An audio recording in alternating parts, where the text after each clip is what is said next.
Praise the lord. ప్రభునందు ప్రియులరా, బాగున్నారా? మరొకసారి ప్రభు యొక్క మహా కృప కలిగిన నామం బట్టి మీకు వందనాలు. ఈరోజు కూడా దేవుని యొక్క పుట్టుకను బట్టి, ఆయన ఎందుకు పుట్టారు అన్న దాన్ని బట్టి ఇదివరకు ఉన్న ఎపిసోడ్లో మనం చూసాం. ఇప్పుడు కూడా దేవుణ్ణి ఎందుకు పుట్టాడు అన్న సంగతిలోని ఒక సంగతి మనం ధ్యానం చేద్దాం. ఏంటిరంటే, దేవుడు చూడండి, యోహాను సువార్త 14వ అధ్యాయము 8వ వచనములో ఒక మంచి మాట మనకి చూపిస్తున్నారు. అప్పుడు ఫిలిప్పు, ప్రభువా, తండ్రిని మాకు కనపరచుము, అంతే చాలును అని ఆయన చెప్పగా, యేసు ప్రభు, ఫిలిప్పు, నేను ఇంతకాలము మీ యొద్ద ఉండినను నీవు నన్ను ఎరుగవా? నన్ను చూచిన వాడు తండ్రిని చూచి ఉన్నాడు, కనుక తండ్రిని మాకు కనపరచుము అని ఎలా చెప్పుచున్నావు అని అడిగారు ప్రభు. ఇక్కడ ఫిలిప్పు, ఆయన శిష్యుల్లో ఒక శిష్యుడైన ఫిలిప్పు అనే వ్యక్తి, ఒక శిష్యుడు అడుగుతున్నాడు, ఏమంటే, అయ్యా ప్రభువా, తండ్రిని మాకు చూపించు, తండ్రిని చూడాలన్న కోరిక. తండ్రి, కుమార, పరిశుద్ధాత్మ అని ముగ్గురుగా ఉన్న ఒకే దేవుడు మన యేసు ప్రభు. తండ్రి, కుమారుడు, పరిశుద్ధాత్ముడు. దీని గురించి కొంతమంది లేదు యేసు ప్రభు ఒక్కడే అంటారు, కొంతమంది తండ్రి దేవుడు ఒక్కడే అంటారు, కొంతమంది పరిశుద్ధాత్ముడే ఇప్పుడు ప్రస్తుతానికి ఈ కృపాకాలంలో దేవుడు అంటారు. లేదండి, ముగ్గురు ఉన్నారు. ముగ్గురు అంటే ముగ్గురు దేవుళ్ళని కాదు, కానీ దానికి ఏమంటారంటే, కీర్తనల గ్రంథము 84:11లో దేవుడు సూర్యుడును కేడెమునై ఉన్నాడు అని రాయబడి ఉంది. ఆయన సూర్యుడు. అలాగనే యోహాను సువార్త 8వ అధ్యాయం 12వ వచనములో, నేను లోకమునకు వెలుగై ఉన్నాను అన్నారు ప్రభు. ఆయన సూర్యుడు, తండ్రిలో నుంచే వచ్చినవాడు, వెలుగై ఉన్నవాడు మన ప్రభు. సూర్యుడిలో నుంచే వెలుగు వస్తుంది, కానీ ఎందులో నుంచి వెలుగు రాదు కదా. ప్రభు సూర్యుడైతే, తండ్రి సూర్యుడైతే, ఆయనలో నుంచి వెలుగు మన కుమారుడు. పెంతెకోస్తు దినమున అగ్ని నాలుకలుగా విభజింపబడినట్లుగా వచ్చినవాడు పరిశుద్ధాత్మ దేవుడు. సూర్యుడిలో అగ్ని కూడా ఉంటుంది, సూర్యుడిలోనే అగ్ని ఉంటుంది. ఇప్పుడు ఆ అగ్నిలో నుంచి ఒక్కొక్క కణముగా వచ్చి ఒక్కొక్కరి మీద పరిశుద్ధాత్ముడిగా ప్రభు దిగి వచ్చారు. అనగా అదే సూర్యుడిలో నుంచి వెలుగు వచ్చింది, అదే సూర్యుడిలో నుంచి పరిశుద్ధాత్మ దేవుడు కూడా వచ్చారు. అలాగని ఇవి ముగ్గురు వేరే వేరే అంటే కాదు. ఆ సూర్యుడిలోని వెలుగు ఉంది, ఆ సూర్యుడిలోనే అగ్ని ఉంది. ఆయనే తండ్రే కుమారుడు, కుమారుడిలోని ఆత్మే పరిశుద్ధాత్మ. వీళ్ళు ముగ్గురు ఒక్కరే. అలాగని కొందరు ఏమంటున్నారంటే, పరిశుద్ధాత్మ దేవుడు ఒక శక్తి అంటున్నారంట. ఆయన శక్తి కాదండి, శక్తి కాదు, వ్యక్తే. ఈ యొక్క సమయంలో దేవుణ్ణి నాకు కనపరిచయ్యా, తండ్రిని నాకు కనపరిచయ్యా అంటున్నాడు. ఒక ఆయన ఎవరో అడిగారంట, నేను దేవుణ్ణి చూడాలి అని. ఒక పాస్టర్ గారిని అడిగారు, అయ్యగారు మాకు దేవుణ్ణి చూపించండి అని.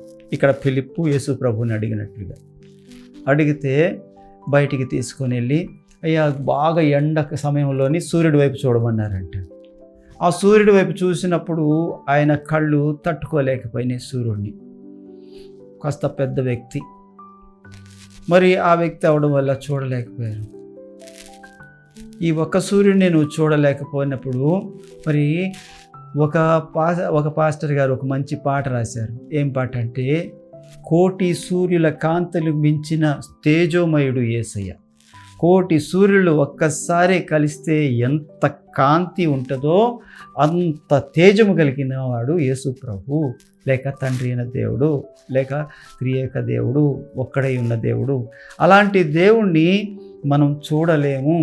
ఎందుకు అనంటే, వాక్యం తిమోతి పత్రికలో 6వ అధ్యాయంలో అంటారు, సమీపించరాని తేజస్సులో ఆయన వసించే దేవుడు అంట. ఎక్కడుంటారంట? సమీపించరాని తేజస్సులో 6:16లో అనుకుంటా ఆ మాట. మరి సమీపించరాని తేజస్సులో నివసించే దేవుణ్ణి ఈ పాపపు కళ్ళతో మనం చూడలేము. అందుకనే తండ్రిని బయలుపరచమని ఫిలిప్పు అడిగితే అప్పుడు ప్రభు ఏమంటున్నారు అంటే, ఫిలిప్పు నేను ఇంతకాలము మీ యొద్ద ఉండినను నీవు నన్ను ఎరుగవా? నన్ను చూచిన వాడు తండ్రిని చూచి ఉన్నాడు గనుక తండ్రిని నాకు కనపరచు అని ఎలా చెప్పుచున్నావు? తండ్రి యందు నేనును నా యందు తండ్రియు ఉన్నామని నీవు నమ్ముట లేదా? అర్థమవుతుందండి? తండ్రే కుమారుడు, కుమారుడే తండ్రి. దేవుని యొక్క వాక్యం చూడండి, యోహాను సువార్త 1వ అధ్యాయము 18వ వచనము. 18వ వచనము ఏమని రాసిందంటే, ఎవడైనను ఎప్పుడైనను దేవునిని చూడలేదు, తండ్రి రొమ్మున ఆనుకున్న అద్వితీయ కుమారుడే ఆయనను బయలుపరచను.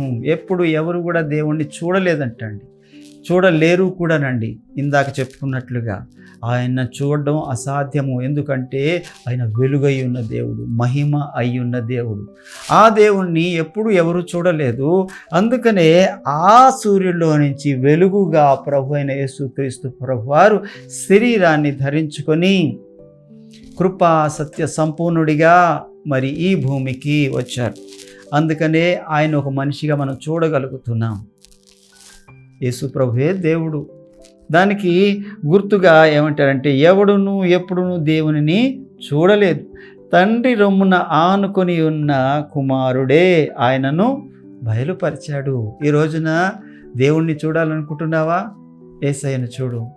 మరి యేసయ్య అంటే ఎలాగుంటారు అని అంటే, వాక్యమై ఉన్నారు ఆయన. ఇగో ఆది అందు వాక్యము ఉండెను, వాక్యము దేవుని యొద్ద ఉండెను, వాక్యమే దేవుడు. వాక్యములో ఉన్న యేసయ్యను దర్శించు. ఇంకా చూడాలనుకుంటే హృదయంను శుద్ధి చేసుకో. ఎందుకంటే హృదయ శుద్ధి గల వారు ధన్యులు, వారు దేవుని చూచెదరు అని మత్తయి సువార్త 5లోని ప్రభు రాయించారు. నువ్వు హృదయాన్ని శుద్ధి చేసుకొని నీ పాపాలు కడుక్కొని నువ్వు పరిశుద్ధుడిగా మార్చబడి ప్రభు దగ్గర మోకరించి, ప్రభువా నిన్ను చూడాలని ఆశయ్యా, నిన్ను చూడాలని కోరికయ్యా, అయ్యా నాకు కనిపించయ్యా అని నువ్వు కానీ ప్రార్థించినట్లయితే, నీకున్న తీవ్రతను బట్టి, నీ హృదయ వాంఛను బట్టి, ఆశగొన్న ప్రాణాన్ని తృప్తిపరుస్తానన్న ఆయన వాగ్దానాన్ని బట్టి ప్రభు నిన్ను కనికరిస్తారేమో, కనిపిస్తారేమో. అయితే యేసు ప్రభువే తండ్రి, యేసు ప్రభువే పరిశుద్ధాత్మ దేవుడు.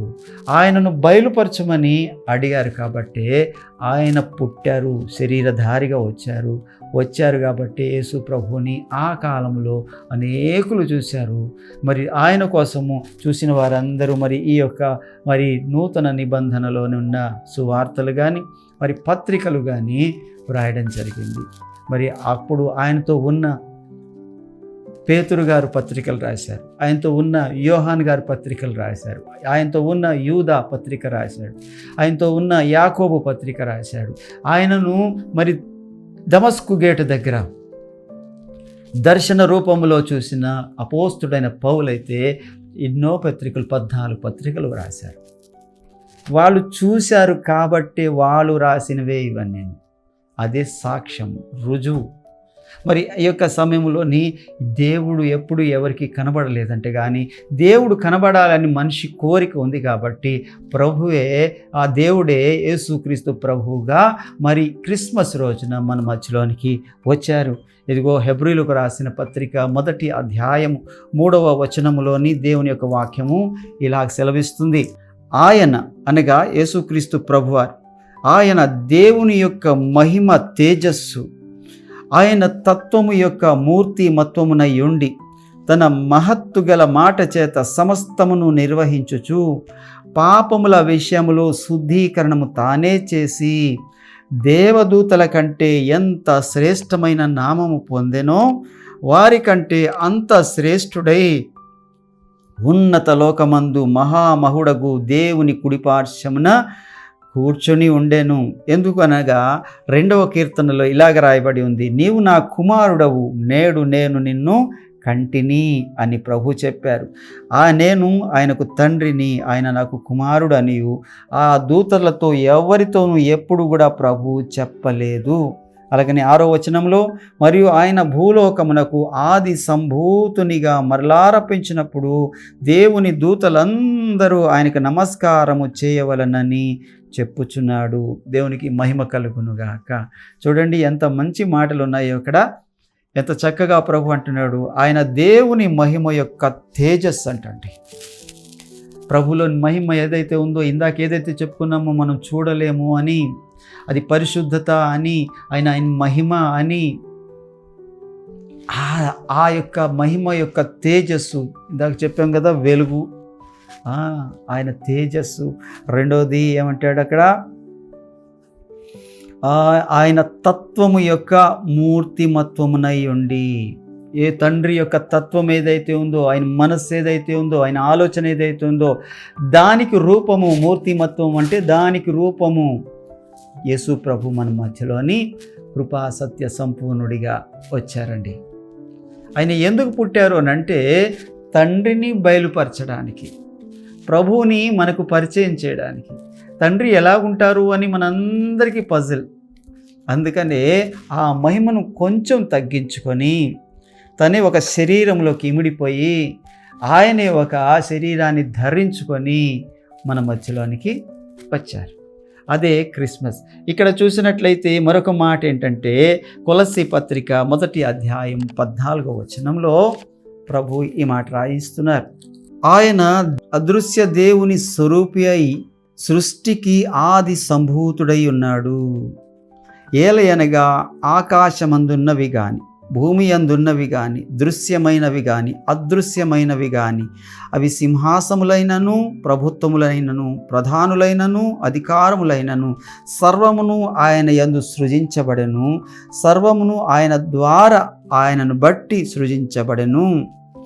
ఆయన అన్నిటికంటే ముందుగా ఉన్నవాడు, ఆయనే సమస్తమునకు ఆధారభూతుడు. Praise the Lord. ప్రభు అంటున్నారు, ఎగో ఆయనంట దేవుని అదృశ్య, అంటే కంటికి కనబడని దేవుని అదృశ్య రూపం ఏదైతే ఉందో ఆ స్వరూపమే ప్రభు అయిన యేసుక్రీస్తు. ఈ రోజున దేవుడు ఎలా ఉంటాడు అని నీకు అనుమానం ఉంటే, దేవుడు యేసు ప్రభులా ఉంటాడు.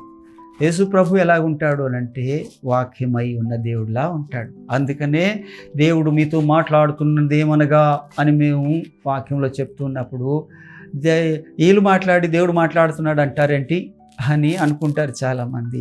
ఈ మాటలు దేవుని మాటలు, యేసుక్రీస్తు ప్రభుని మాటలు, పరిశుద్ధాత్మ దేవుడు రాయించిన మాటలు. ఒక మనిషిలోని మరి దేవుడు ఆత్మావేశము కలుగజేసి ఆ ఆవేశము ద్వారా ఆయనకు తలంపులు పుట్టించి వ్రాయించిన పరిశుద్ధమైన మాటలు. ఈ మాటల్ని కానీ నువ్వు చదువుతున్నట్టయితే దేవుణ్ణి చూడగలుగుతావు, దేవుణ్ణి దర్శించగలుగుతావు, దేవుణ్ణి కొనియాడగలుగుతావు. ఈ రోజున దేవుడు నీతో మాట్లాడుతుందంటే, దేవుడు యేసుక్రీస్తు ప్రభువారు ఎందుకు పుట్టారు అని అంటే, తండ్రి అయిన దేవుణ్ణి మన ముందు చూపించడానికి. ఆయన ఎలాగుంటాడు అంటే ఆయనలాగే ఉంటాడు. ఆయన ఎలాగ ఆలోచిస్తారంటే యేసు ప్రభులాగే. యేసు ప్రభు ఎలాగ ఆలోచిస్తారంటే తండ్రిలాగే. మరి యేసు ప్రభు మరి ఏం మాట్లాడతారంటే, తండ్రి దగ్గర ఏం విన్నారో అవే మాట్లాడతారు. ఆయన సొంతంగా మాట్లాడతారని కాదు. ఇక రెండవది, అవే మాట్లాడితే తండ్రి మాటలా అంటే, తండ్రి మాటలు అక్కడ ఉన్నాయి కాబట్టి ఆయనే కుమారుడుగా వచ్చాడు కాబట్టి ఆయన మాటలు ఆయన అవే మాట్లాడతారు. ఇప్పుడు పరిశుద్ధాత్మ దేవుడు, ఈ పరిశుద్ధాత్మ దేవుణ్ణి ప్రభువు మరి ఆయన సిలువ వేయబడి సమాధి చేయబడి మరి 3వ దినమున తిరిగి పునరుద్ధానుడిగా లేచి మరి మనతో కూడా మరి ఉండి మరి 40 దినాలు మనతో ఉండి ఆయన పరలోకానికి వెళ్ళిపోయారు. వెళ్తూ ఆయన ఏమని వాగ్దానం చేశారంటే, మిమ్మల్ని అనాథలుగా విడిచిపెట్టను, మిమ్మల్ని ఆదరించడానికి ఒక ఆదరణకర్తను పంపిస్తాను అని చెప్పారు. ఆ పంపించిన ఆదరణకర్తే పరిశుద్ధాత్మ దేవుడు. ఈయనేం చేస్తున్నారు అనంటే, వ్రాయబడిన ఈ మాటల్లో ఉన్న మర్మాన్ని, ఈ మాటల లోపల ఉన్న యేసు ప్రభుని మనకి బయలుపరుస్తూ ఉంటారు. ఒకసారి ఒక స్నేహితుడితో కలిసి ఒక హోటల్కి వెళ్ళడం జరిగింది. అది చాలా పెద్ద హోటల్. ఎప్పుడు ఆర్డర్ ఇస్తే అప్పుడే తయారు చేసి ఇవ్వడం అక్కడ ఉన్న ప్రత్యేకత. కొద్ది సమయం పడుతుంది. వెళ్ళిన తర్వాత ఇలా చెప్పగానే అలాగా సిద్ధపరచబడి ఉన్న అవి తెచ్చి ఇవ్వరు. చెప్పిన ఆర్డర్ వండి ఇస్తారు. అప్పుడు కొద్ది సమయం పడుతుంది.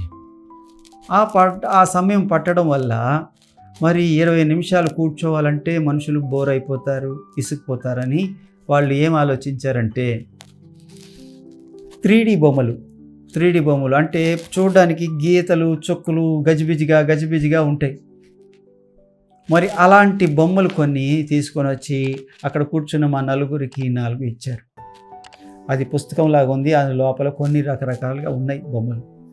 అందులోని ఏముందంటే ఆ బొమ్మ ఉంది కదా, ఆ బొమ్మ చివరిలోని పైన ఒక చుక్క ఉంది, డాట్ ఉంది. దానిని తీక్షణంగా కన్ను ఆర్పకుండా అలా చూస్తూ ఉంటేనంటండి ఆ గజిబిజి గీతల్లో నుండి లోపల రహస్యంగా దాగి ఉన్న ఒక బొమ్మ, మరి 3D బొమ్మ బయటికి రావడం కనిపిస్తుంది. ఆ యొక్క చిత్రకారుడు ఏదైతే అందులో నిక్షిప్తం చేశాడో ఆ బొమ్మ బయటికి తీస్తాడు. చూడ్డానికి బయటికి గజిబిజిగా ఉంది, కానీ అది గజిబిజి కాదు. అందులోనే బొమ్మను దాచాడు, అందులోనే ఒక రూపాన్ని దాచాడు. ఒక్కొక్కసారి మంచి తాజ్మహల్ బొమ్మ కావచ్చు, లేదంటే ఒక మంచి గులాబీ పువ్వు కావచ్చు, లేకపోతే ఇంకేదైనా చారిత్రాత్మకమైన బొమ్మ కావచ్చు, అందమైన అమ్మాయి బొమ్మ కావచ్చు. ఇలాగ ఏ బొమ్మ అయినా సరే అందులో దాస్తే చూడడానికి అర్థం కాదు అది.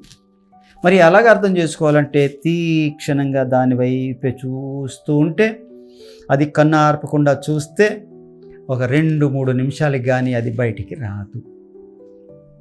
ఈ యేసుప్రభు యొక్క వాక్యము కూడా కొత్తగా చదివినప్పుడు అర్థం కాదు, ఆ బొమ్మలాగే అర్థం కాదు. ఇప్పుడు ఏం చేయాలి అని అంటే ఆ చుక్క లాంటి పరిశుద్ధాత్మ వైపు చూడాలి. పరిశుద్ధాత్మ దేవుడు అప్పుడు అందులో ఉన్న ఆ బొమ్మ లాంటి రహస్యం ఏదైతే ఉందో దానిని బయటికి తీసుకొని వచ్చి నీకు నాకు తెలియజేస్తారు. చూడండి, కొరింథీ పత్రికలోని ఆ మాట స్పష్టంగా ప్రభు రాయించారు. 1 కొరింథీ పత్రిక 2వ అధ్యాయము 9వ వచనము ఇలా చదువుతున్నానండి. ఇందును గూర్చి దేవుడు తన్ను ప్రేమించు వారికి ఏవి సిద్ధపరచెనో అవి కంటికి కనబడలేదు, చెవికి వినబడలేదు, మనుష్య హృదయానికి గోచరము కాలేదు. చెప్పాను కదా, ఆ 3D బొమ్మ ఎలాగైతే కంటికి కనబడదు, అది వినబడదు, అలాగనే మనకి హృదయానికి గోచరం కాదు. ఏంటి గీతలు అన్నట్టుగా ఉంటుంది. ఈ బైబిల్ చదివినప్పుడు కొత్తల్లోని ఎవరికైనా అలాగే ఉంటుంది. ఏంటి మాటలు, ఏంటి ఇది అంతా అన్నట్టుగా వెర్రిగా ఉంటుంది. అయితే దేవుడు అంటాడు, దేవుడు తన్ను ప్రేమించు వారికి ఏవి సిద్ధపరచెను అవి కంటికి కనబడలేదు, చెవికి వినబడలేదు, మనుష్య హృదయానికి గోచరము కాలేదు అని వ్రాయబడి ఉన్నది. మనకైతే దేవుడు వాటిని తన ఆత్మ ద్వారా బయలుపరిచి ఉన్నాడు. ఆ ఆత్మ అన్నిటినీ అనగా దేవుని మర్మములను కూడా పరిశోధించుచున్నాడు. ఒక మనుష్యుని సంగతులు అతనిలోనున్న మనుష్యాత్మకే గాని మనుషులలో మరి ఎవరికి తెలియవును. అలాగనే దేవుని సంగతులు దేవుని ఆత్మకే గాని మరి ఎవరికి తెలియవు. దేవుని వలన మనకు దయచేయబడిన వాటిని తెలుసుకొనుటకై మనము లౌకిక ఆత్మను కాక దేవుని యొద్ద నుండి వచ్చిన ఆత్మను పొంది ఉన్నాము. దేవునికి మహిమ కలుగునుగాక. దేవుని యొక్క వాక్యం ఏం చెప్తుందంటే, పరిశుద్ధాత్ముడు ఎందుకు వచ్చాడు? పరిశుద్ధాత్ముడు ఎందుకు వచ్చాడు అంటే ఈ దేవుని యొక్క వాక్యాన్ని మనకి అర్థమయ్యేలాగా బోధించడానికి, మనకి నూతన స్వభావము కలిగించడానికి, మనం ఈ వాక్యానుసారంగా నడవడానికి. అందుకనే మిమ్మల్ని అనాథలుగా విడిచిపెట్టను, నేను వెళ్ళిపోతున్నానని భయపడకండి, నేను మిమ్మల్ని ఆదరించడానికి ఆదరణకర్తను పంపిస్తానన్నారు ప్రభు. అందుకనే ప్రభు ఈ లోకానికి శరీరధారిగా వచ్చారు. అంటే తండ్రిని బయలుపరచడానికి, పరిశుద్ధాత్మను అనుగ్రహించడానికి, తనను తాను ప్రత్యక్షపరచుకోవడానికి వచ్చారు. దానినే క్రిస్మస్ అంటారు. అందుకనే దేవుడు ఎందుకు వచ్చాడు అని అంటే, మరి దేవుని యొక్క రూపం ఎలాగుంటుందో మనకి తెలియదు కాబట్టి ఆయనను మనల్ని బయలుపరిచారు. ఆయన ఎలాగుంటారయ్యా అని అంటే నా అలాగే ఉంటారని ప్రభు చెప్పారు. మీరు ఎలాగుంటారంటే ఇదిగో వాక్యంలో ఉన్నాను చూసుకోండి అంటారు. ఆయన ఎలాగుంటారని అడిగితే పరిశుద్ధాత్మ దేవుడు మనకి విశదపరుస్తారు. లేదు నేను కంటి ద్వారానే చూడాలని నువ్వు అనుకుంటే నీ హృదయాన్ని శుద్ధి చేసుకో. హృదయ శుద్ధి గలవారు ధన్యులు, వారు దేవుని చూచెదరు. ఎందుకంటే చూడండి, చివరి మాట చూపిస్తున్నాను మీకు. హెబ్రీయులకు రాసిన పత్రిక 12వ అధ్యాయము 14వ వచనంలో ఇలాగ రాయబడి ఉంది. అందరితో సమాధానమును పరిశుద్ధతయు కలిగి ఉండుటకు ప్రయత్నించుడి. పరిశుద్ధత లేకుండా ఎవడును ప్రభువుని చూడడు. పరిశుద్ధత లేకపోతే నీ పాపపు కళ్ళకి ప్రభు కనిపించరు. ఆయనను చూడాలన్న కోరిక ఉందా? అయితే పరిశుద్ధుడి వైపు నీ పాపాలు ఒప్పుకొని విడిచిపెట్టు, పరిశుద్ధాత్మను పొందుకో. ఆయన నిన్ను తీసుకెళ్తారు తండ్రి కుమారుని ద్వారా తండ్రి దగ్గరికి. అప్పుడు ఆయన తాను మిమ్మల్ని ప్రత్యక్షపరుచుకుంటారని 14 యోహాను సువార్తలో ప్రభు రాయించారు. మరి అలాగున మనం తండ్రిని చూద్దాం. దేవుడు ఈ పరిశుద్ధ వాక్యము మన వెనుకడలో దీవించునుగాక. Praise the Lord. వందనాలు. చిన్న ప్రార్థన. పరిశుద్ధుడా, ప్రేమ కలిగిన తండ్రి, కృప కలిగిన దేవానికి స్తోత్రాలు. నిన్ను చూడాలని అనేకులకు కోరికయ్యా, కానీ ఎలాగ చూడాలో తెలియదు. ఇగో ప్రభువా, మరి నాయన మరి పాపపు కళ్ళకు మీరు కనబడరని, పాపులు మిమ్మల్ని చూడలేరని, మీరు సమీపించరాని తేజస్సులో నివసించే మహిమ కలిగిన దేవుడని నీ వాక్యములో రాయబడి ఉంది. మరి అలాంటప్పుడు మా పాపులకు ఎవరు ఆధారం అంటే ఇగో ప్రభువా, మీరే నాయన కుమారుడిగా నాయన అద్వితీయ కుమారుడిగా నాయన దిగి వచ్చి మా పాపములను కడిగి మమ్మల్ని పరిశుద్ధపరిచి, మా నేత్రాలను పరిశుద్ధపరిచి, మా యొక్క బ్రతుకులను పరిశుద్ధపరిచి మిమ్మల్ని చూసే భాగ్యాన్ని ఇచ్చారయ్యా. మీకు వందనాలు. ఇదిగో మరి మిమ్మల్ని బయలుపరచడానికి, తండ్రి అయిన దేవుణ్ణి బయలుపరచడానికి కుమారుడిగా మీరు వచ్చినందుకు వందనాలు. ఇప్పుడైతే మేము పరిశుద్ధాత్మ ద్వారా మిమ్మల్ని చూడగలుగుతున్నాం, వాక్యంలో చూడగలుగుతున్నాం, మీ స్వరం వినగలుగుతున్నాం, మిమ్మల్ని మేము ప్రభువా మరి స్పందించగలుగుతున్నాం, అనుభవించగలుగుతున్నాం. అందుని బట్టి మీకు వందనాలయ్యా. మరి ఇలాంటి అనుభవం అనేకులకు లేదయ్యా. వారందరికీ కూడా కలగజేసి వారిని ఆశీర్వదించమని యేసు నామములో అడుగుతున్నాను తండ్రి.